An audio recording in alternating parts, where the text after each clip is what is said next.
Show. This one is for all the single ladies out there. Okay, so you're in love, your guy's into the relationship, maybe even talking about the M word here and there.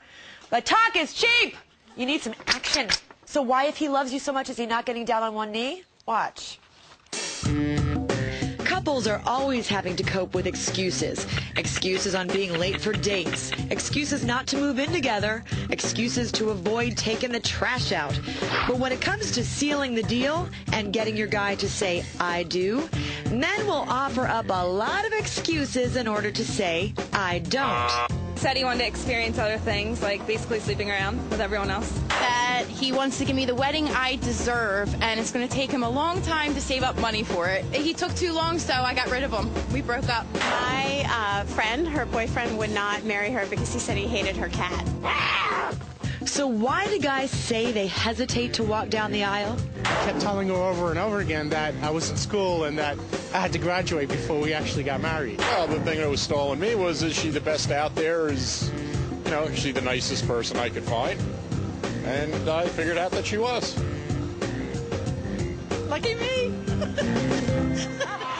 Oh, I wasn't sure where that was going. All right, so here with the top three reasons men can't commit, and thus how to manipulate these reasons to your advantage, is the author of Get the Man You Want, Patrick Wanis, and Dr. Janet Taylor joining us as well. So let's just get right to these. Why a man won't say I do. He's afraid he's not big enough. You know what I'm talking about. I don't know. What are you talking about? All right, look, guys always think that bigger is better.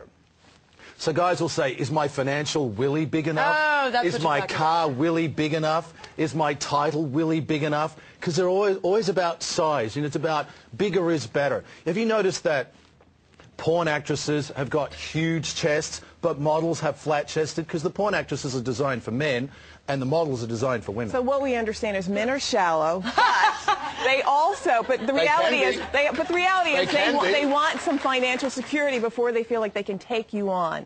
And that's the reality. Men's role, as much as women have evolved, as much as we're doing things independent, men still want to feel like they can take care and provide for us. I believe that because one of my friends recently got engaged, and her boyfriend said, now fiance, said, when he started to make some money, he was like, that's when he did it. When he actually started to feel the problem is secure. that we think our value, our sense of self-worth is the money we make, the house, the job, the title. That's sad, Patrick. But hey, wait a minute. That's society, and women fall into that myth. You also play into that myth.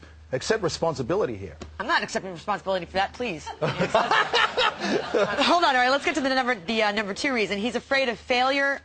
Baggage? We all have my baggage? Emotional baggage from how our parents' relationship was, how we were raised, and what we don't want to happen. So the key word here is fear, and we want to control. Men want to control, as we all want individual control, and so sometimes that fear will keep them from making a commitment.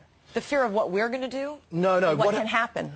This goes back to your subconscious beliefs about who you are and the kind of relationships you witnessed as a child. If your parents had horrible relationship and ended up in divorce, or your wife was abandoned, your mother was abandoned, you're going to grow up with those same fears that the pattern is going to repeat. It sounds like you're legitimizing these excuses. No. Well, which is fine. I mean, if they're true. But it's the reality. If you're a woman and you're saying, why won't my man commit, then I think you need to understand how they were parented, how they feel. But you said they're an excuse. It's an explanation in some cases. It's not really an excuse. Well, I think a lot of guys use it as an excuse, maybe. Yeah, look, we can use it as an excuse if we need to, but the truth is, if I have low self-esteem and I don't think I'm good enough, I'm not going to want to get married. Okay. He's afraid of losing his identity. Yeah, I understand that. But it's three things here. This is very important. Turning on you, Patrick. This is about loss of identity, individuality, and freedom. The guy thinks that when he gets married, he's going to get swallowed up by the relationship. Not only that, he knows from his friends that the wife is going to try and change him because, ladies, be honest here, you fall in love with the potential of men. Oh, I can't wait to get him and change him. Look, you really should try that pair of pants on. Change the jacket. Is that true? Well, I think there's no question we fall into what we think a man's potential is. But sometimes just because we get a ring on our finger doesn't mean we have to stop working at the relationship. So we have to acknowledge the fact that he can still go play a 2 p.m. pickup game, and he doesn't necessarily have to be with us, and he can still love us, but we hold on to wanting him around, and that can be a mistake. There is a fourth reason. He fears the sexual relationship, but I want you guys to talk about that on our website, mnjshow.com. So go ahead to that website. Guys, good conversation today. Relationship 101 on mnjshow.com. Go check it out.